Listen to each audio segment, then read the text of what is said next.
welcome to World Insight, coming to you live from Beijing on CCTV News. I'm your host, Tian Wei.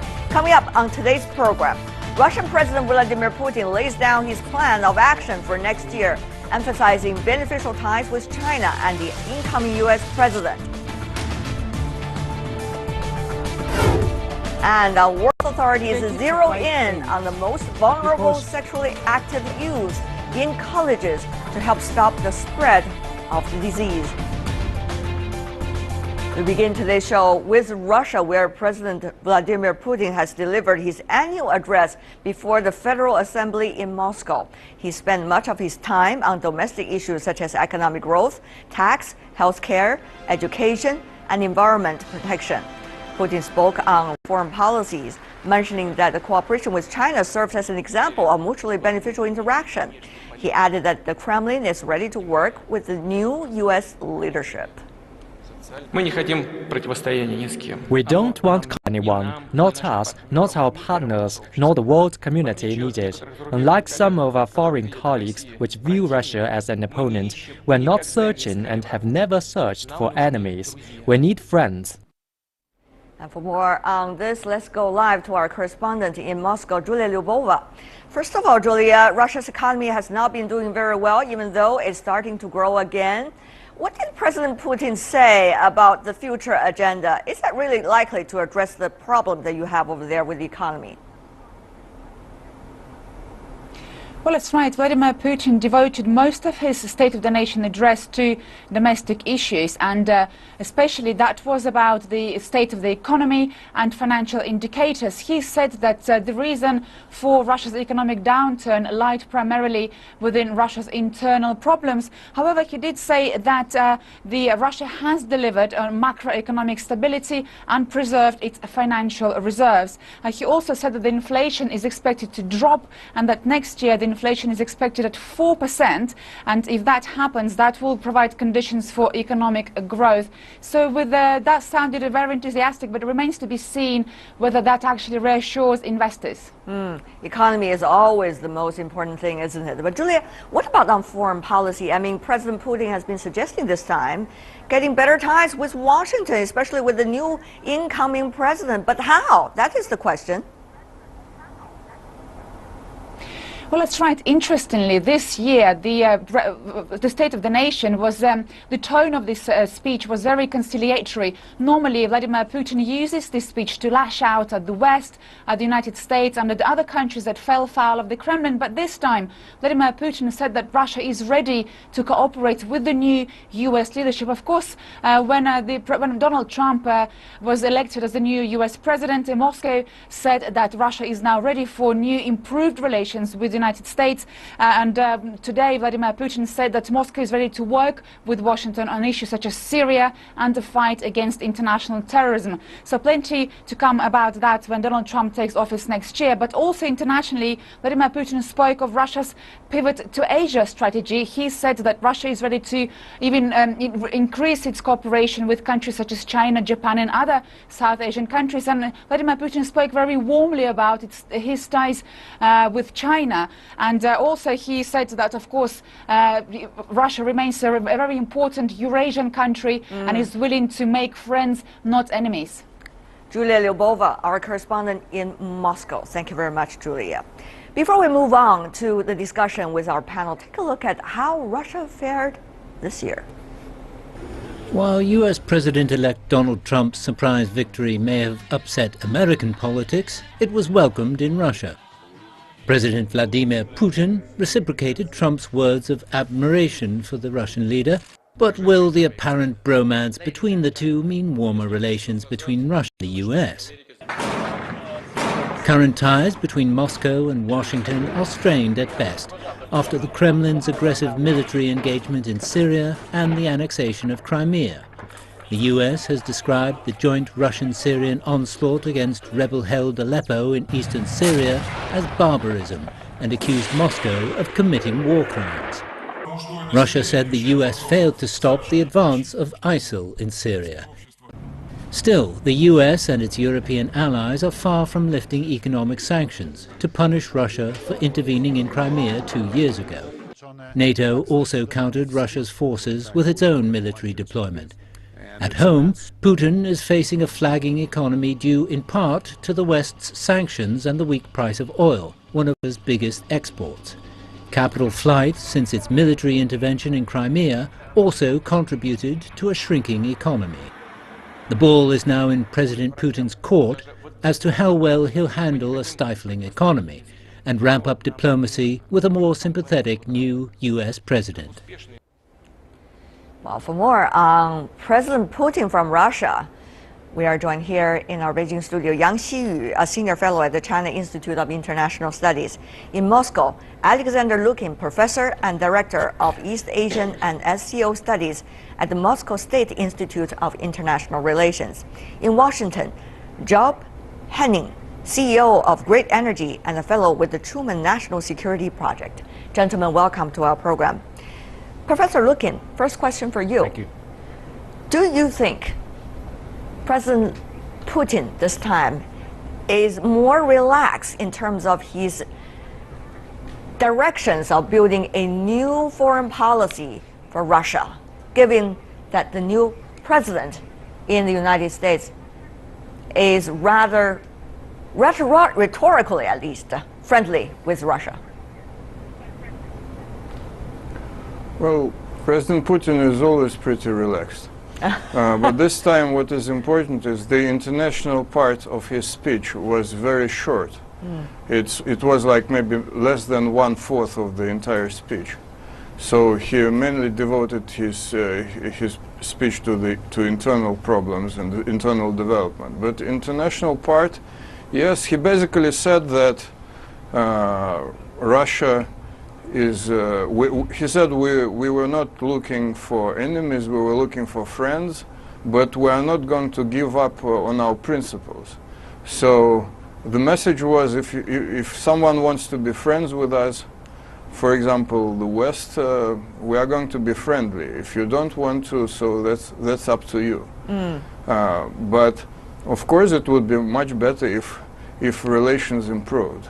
Well, we'll see what kind of friends President Putin is trying to refer to. Of course, different countries have their different bottom lines. President Putin this time said in his speech that Russia is ready to cooperate with the new U.S. leadership next year. We can see on screen the specific quote coming from President Putin. Going to you, Mr. Henning, how Washington has been responding to this? And I understand this news just came out, but I'm sure Washington is watching very closely as to what President Putin is saying. Well, absolutely. I mean, I think, look, it was a very speech by President Putin. It was tactically very successful in de-emphasizing international conflict and kind of the previous strategic dimensions of some of his other State of the Nation speeches. I think he's certainly, obviously hoping for a, quote, sort of detente in relations with the incoming President-elect Trump administration.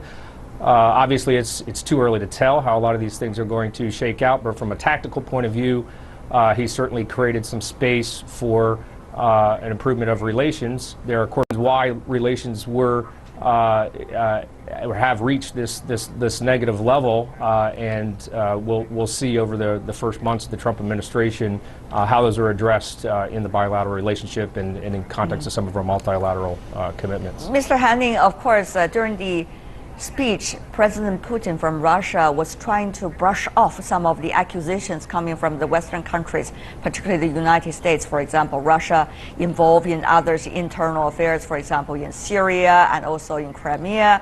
Russia was trying to interfere in the general election of the United States, an accusation against Russia earlier, just a few months ago, by the United States, and some of the other things. But do you think Mr. Donald Trump, even when he comes into the office anew, will be able to just say, swipe away all of these earlier accusations and mend the fences with Moscow, just like that?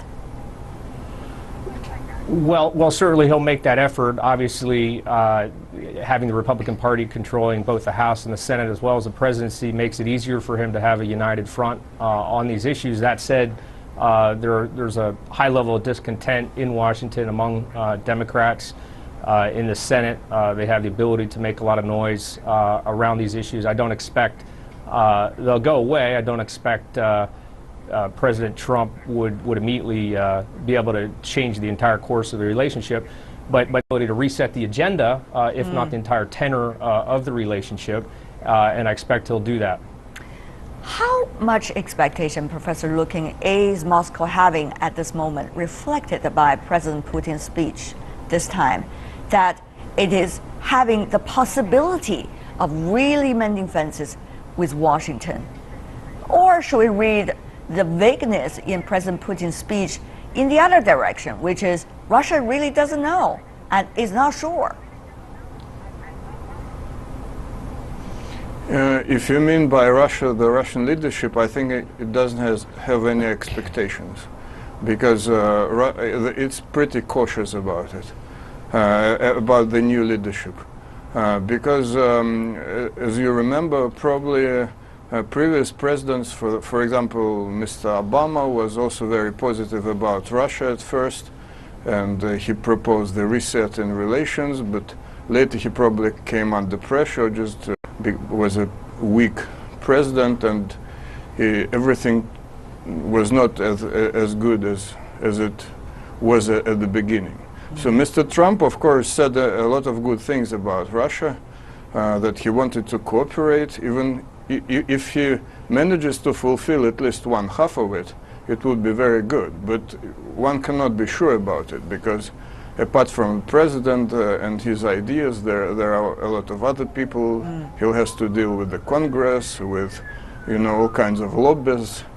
And so we are just, I think that Russia is now taking the wait-and-see position. And that's exactly what Mr. Putin said. He said, we are ready to cooperate, we are looking for friends, but if you don't want to have a friend, then it's up to you, that's your choice. Mr. Yang in Beijing, of course, the relations between countries are about interests. The question is, which one needs the other more? Russia needs the United States more at this moment, when the EU still have sanctions against Russia, when Russia still have problems dealing with some of the perceptions the West at least has about itself, or the United States needs Russia more because of serious issues or some of the other global anti-terrorism issues. Who needs the other more? Probably that would help us understand better about the realities. Well, that's a really complex question, just like a question of a comparison between people and peers. And between powers, the relationship is very sophisticated. And now, in my view, there have been gradually become a strategic triangle relation between China, Russia, and the United States. Both Russia and China try to develop independently, develop a relationship with U.S. while strengthening the comprehensive cooperation between Beijing and Moscow. Of course, the president-elected Trump also send a positive signal to Moscow. They also have a phone talks with President Putin and President Xi Jinping. So let's look. I share the feeling with my Russian colleagues. Just wait and see. Right. Both the President Putin and President Xi Jinping send signals, and Trump says something positive. But he said that when he was not the president. So just wait and see. All right, Mr. Yang, a question to follow up. When you talk about the triangle relationship, of course, whichever party moves a bit from the original position would always cause reactions from the other two parties. Yeah. That's what triangle is about, right? Isn't it? Yeah. So if Russia and the United States, as rhetorically as Mr. Trump, the presidential-elect, talked about during his campaign, come a bit or even more closer than it used to be, what would that mean for China? Is China already trying to process this possibility? That would be mixed effects on China's foreign policy. If Moscow and Washington goes too closer, China will feel bigger pressures. But by the same token, if Beijing, Washington goes closer, or Moscow, Beijing goes closer, the pressures will go the other side. So basically, that is dynamics of interactions among the three players, right, affecting not only the three individual bilateral, but also affecting the global stabilization or instabilization. That's why everybody is listening also very closely as to what President Putin has to say about Russia-China relations. In fact, Professor President Putin seemed to suggest that is quite a model for a strategic partner relationship between China and Russia. How would you interpret that, really? Well, absolutely. Russia and China have kind of model cooperation which can be used by other countries. We don't have we don't have much differences on any international issues. We have strategic partnership with China, and basically, let me agree with President Xi Jinping, who said many times that it's a new era in foreign relationship. I don't agree very much with the people who are talking about triangle. There are not no triangle anymore. We should talk about in terms that if two of the angles go together, one should worry about it. We should talk about the win-win cooperation. We should talk about cooperation between the three countries, and Russia and China understand it very well, but the American administration, the previous or the current administration, did not understand that quite a lot. It was doing, actually pursuing a very strange kind of policy, which was criticized by many experts, beginning from Henry Kissinger. It was worsening relations with both Russia and China simultaneously. This was very strange. I hope that the new administration will change this attitude and will pursue also a win-win policy. Actually, we are going to have in January, one day before the inauguration, a very interesting Russian-Chinese-American conference in Washington, on CSIS, which is an important think tank in Washington. And we will be trying to look for this trilateral to issues in which the three countries could cooperate. I hope our leaders can listen to this suggestion, to such proposal. I hope some of the talking points during the conference will eventually go into the inauguration speech made by President-elect Trump. But we don't know about that, though. But let me go to you, Mr. Henning. You were listening attentively to your other two colleagues. What would that say to the Trump administration? At this moment, sir, we understand Mr. Trump, together with his team, is now trying to select key members of his cabinet. At this moment, we see the rich and the powerful from the United States mainly are in the cabinet, whether it's Treasury, Commerce, or some of the other key posts. What does that say possibly about the future directions the Trump administration likely to take? Is he likely to be what he promised, somewhat at least, during his campaign? Well, look, I think it's really too early to tell. A lot depends on who gets slated into some of the top positions, namely the Secretary of State and Secretary of Defense positions. I think, though, broadly looking at the Secretary of Commerce, Secretary of Treasury, and some things that have been rolled out, I agree with my colleagues. I think there's not only an win-win relationships between these three countries, but really to take to do away with the idea of a zero-sum triangle between these countries. I think this administration coming in is going to be focused on economic development, investment, and trade.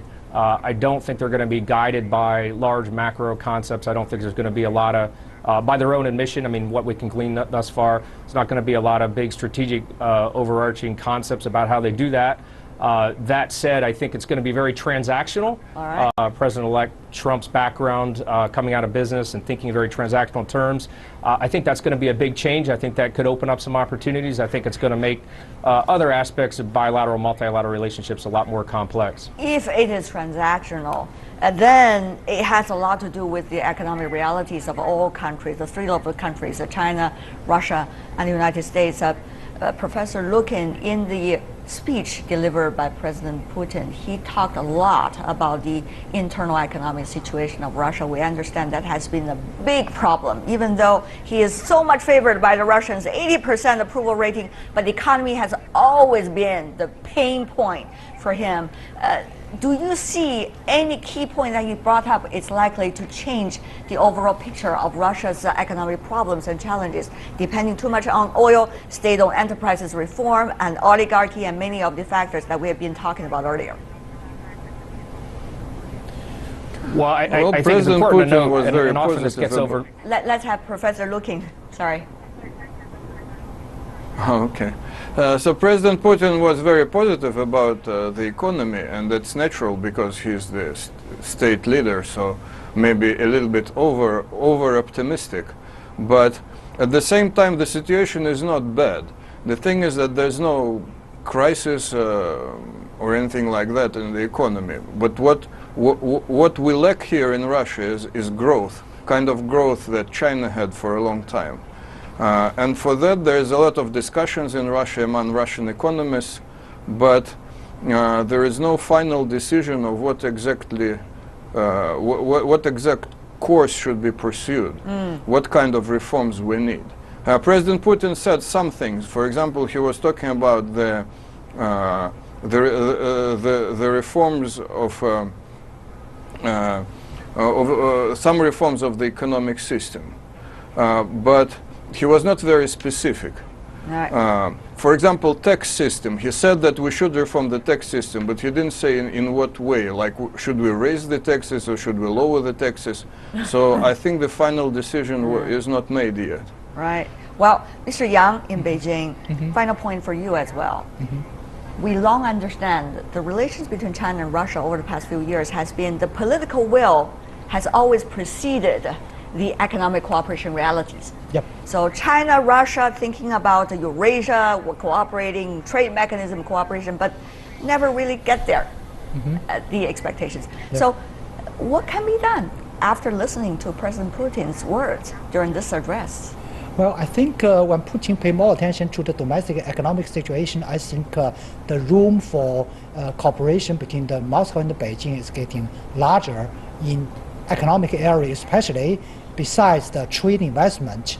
The two capital will open a cooperation and a coordination on macroeconomic policies, because President Putin thought about macroeconomic problems, and so that China has this, of course, different macroeconomic problems. The two countries have exchanges, views, and experiences, and also have some economic policy coordinations for enhancing the bilateral investment and trade. Right. Well, for Russia, China, and the United States, the three countries that you gentlemen have been coming from, the top issue, of course, is the trust, and second thing is how to implement, if there is, the trust.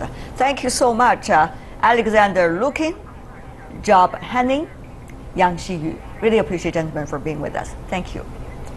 You're watching World Insight with me, Tian Wei. Still to come on our program.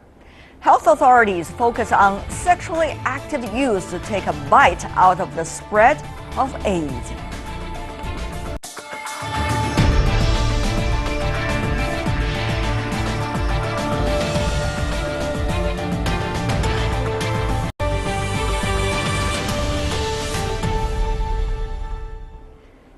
You are watching World Insight, coming to you live Monday to Friday every day on CCTV News. December the 1st is World AIDS Day. This year's report says around 36.5 million people around the world live with HIV. In China alone, about 650,000 people have been affected by HIV as of September this year.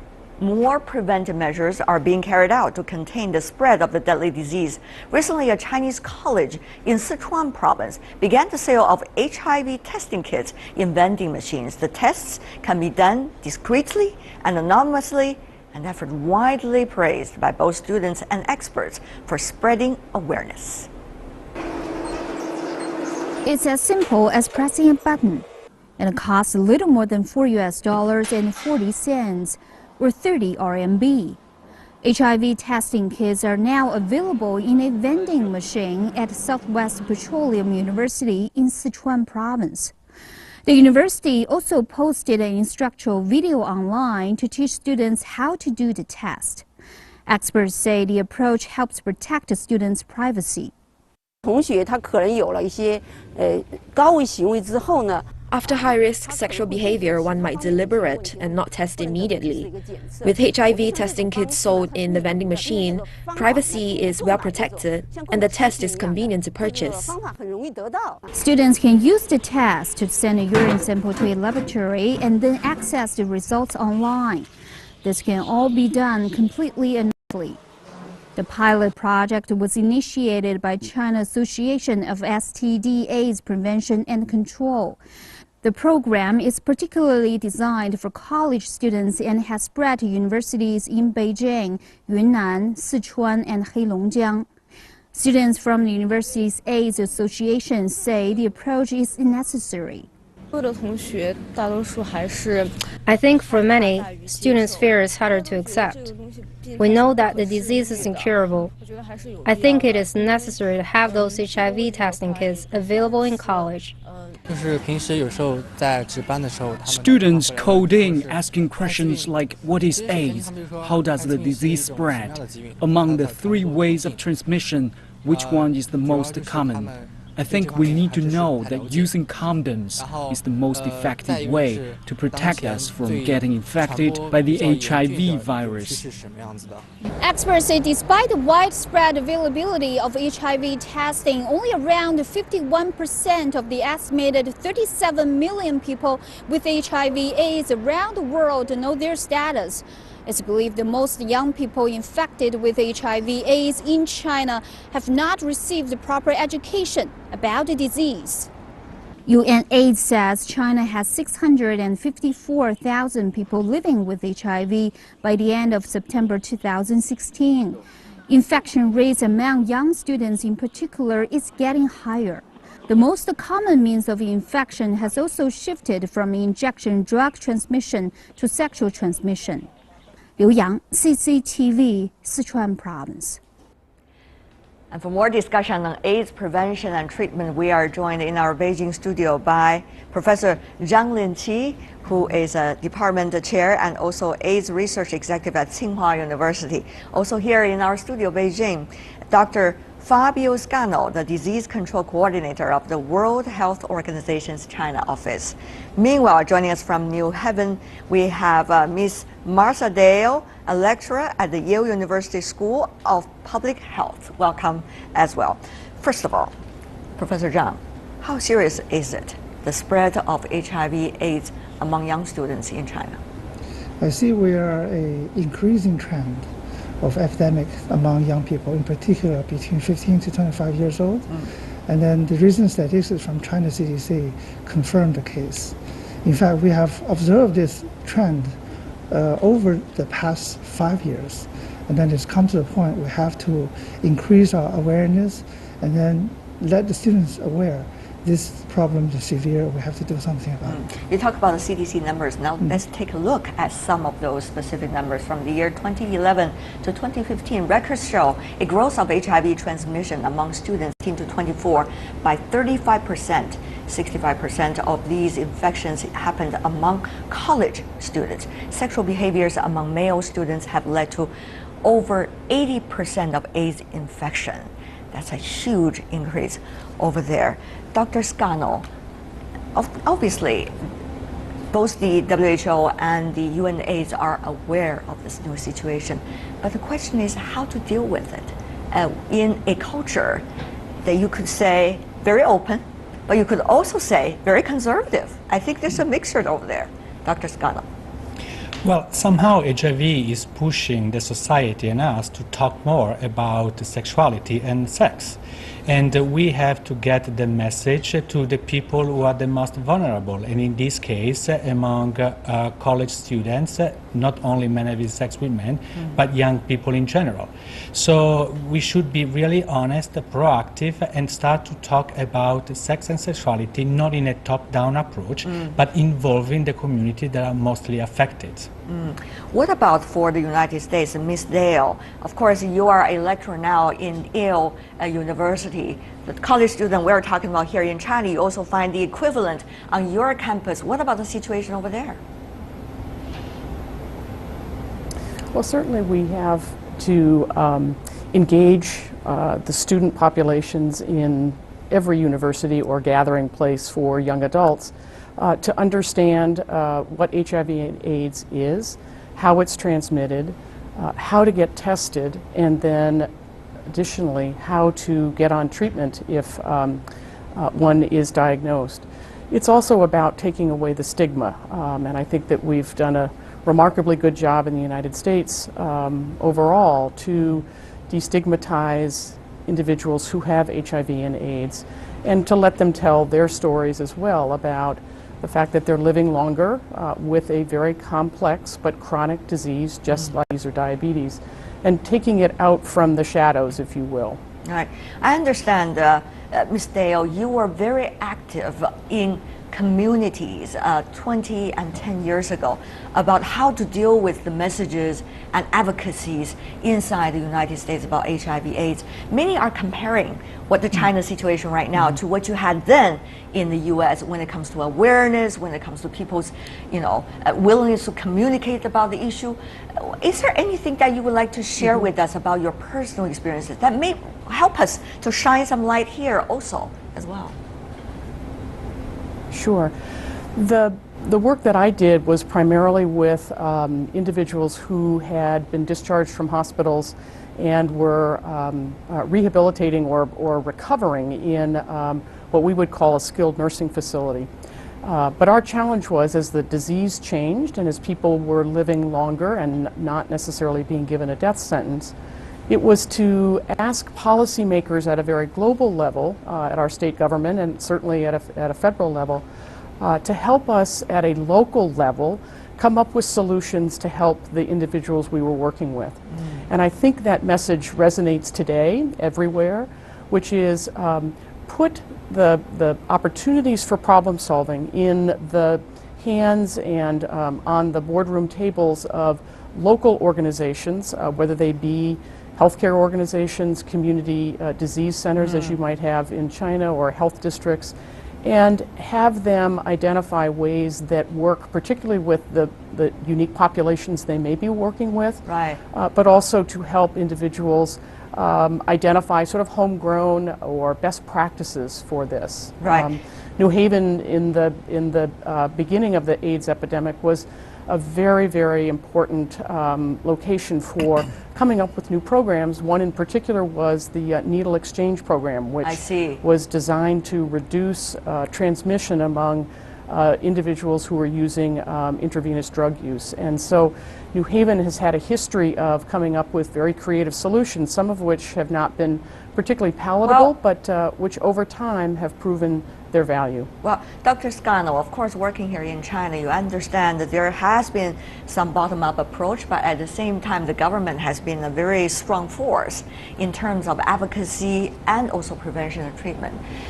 How would you compare what Ms. Dale was talking about when she was working in the communities to what is going on right now in China? Who's playing that key role in the communities? The real messengers over there and the real provision of treatment. Of course, experience from other parts of the world is very useful, but the solution will be Chinese. And in terms of the increased rates among men having sex with men in China, for sure the community will take up, but it needs also the help of the government, and it needs the help of the society at large, because there is a lot of stigma not only associated with AIDS, but also associated with sexual behaviors. When it comes also to other vulnerable groups, it's not only a man having sex with men, it's a different way of doing doing business. What worked in China in the past, for instance, the needle exchange program or the methadone clinics that dramatically decreased the rates of HIV among intravenous drug users, or other preventive campaigns might not work now. The epidemic is evolving. We don't have to wait. We have to be proactive, and we have to learn also from other experience and implement with the community new approaches. Therefore, I have to go to you, Professor Zhang.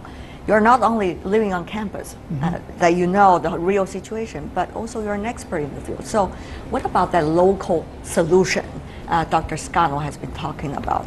I mean, sexual education in China, well, it is on the curriculum, and yet it is only lightly touched on. We all experienced that period of our education before.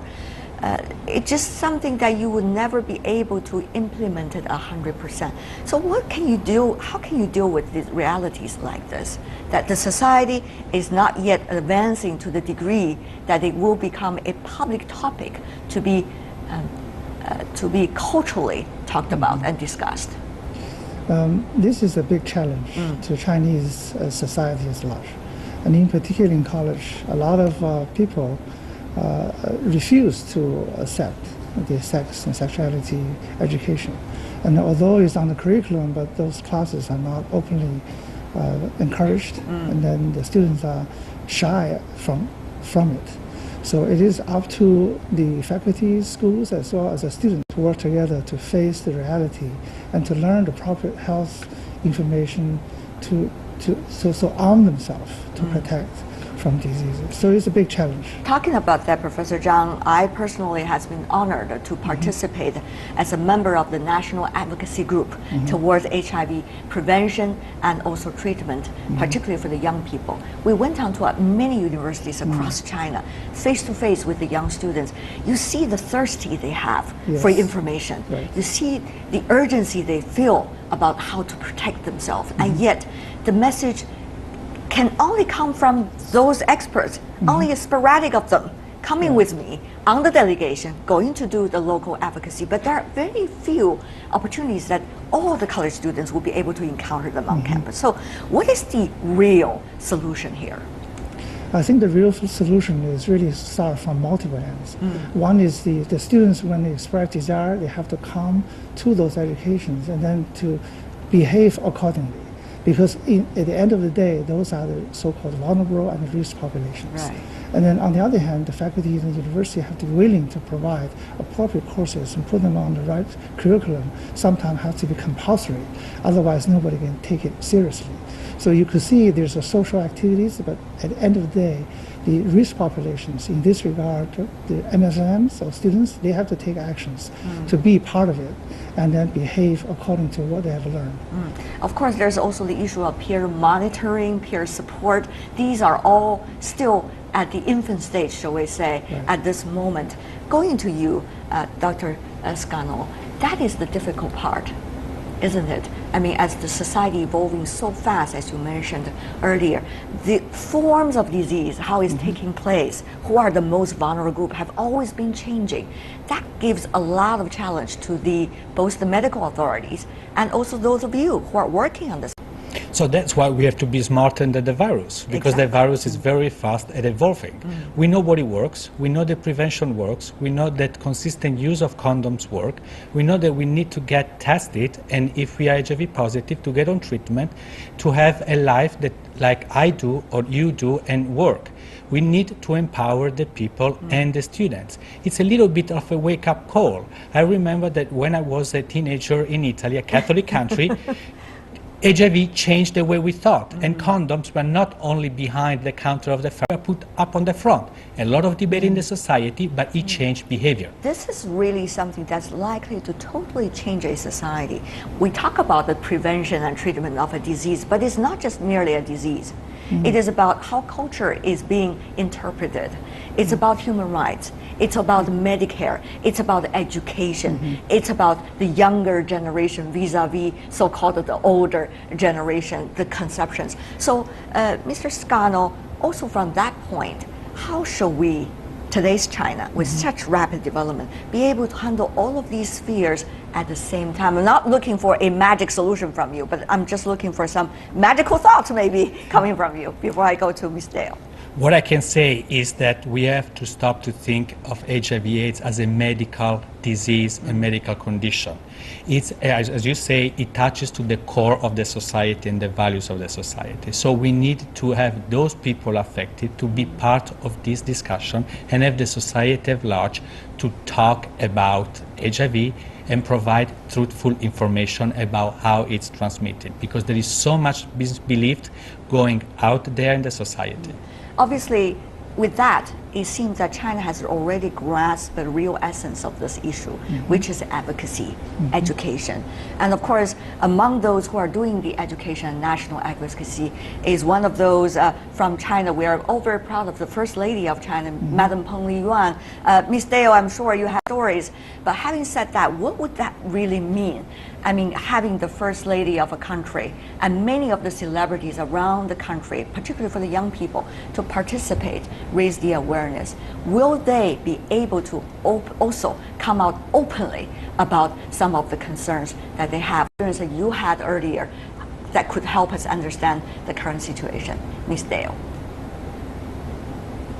Well, I certainly would compliment the First Lady of China on her embracing of HIV and AIDS as an important topic for conversation. Certainly the same thing has happened here with our very favorite First Lady, Michelle Obama, and her interest in healthy eating and an active lifestyle. So that's the current. I think that it is something that needs to be communicated through social media. I think that there are ways of using the technology and the information exchange that is so contemporary now for our young people, that those channels be available for free and open discussion about HIV and AIDS, and the need to be aware certainly of your status, but also the need to get into treatment as quickly as possible so that you become less of an individual who will be, transmitting the disease further on. So I think those are very important attributes now. Destigmatize, that is extremely important. Thank you so much for the three of you, Marcia Dale, Fabio Scano, and Zhang Linqi. Really appreciate it for the three of you for being with us on this important day, the World AIDS Day. Thank you. And that is all the time we have for today. If you'd like to see more, visit our website. Just type World Insight CCTV News into your search engine or check out our YouTube channel. For me, Tian Wei, and everyone on the World Insight team, thanks for watching. And tomorrow for more insights from across China and around the world. Good night.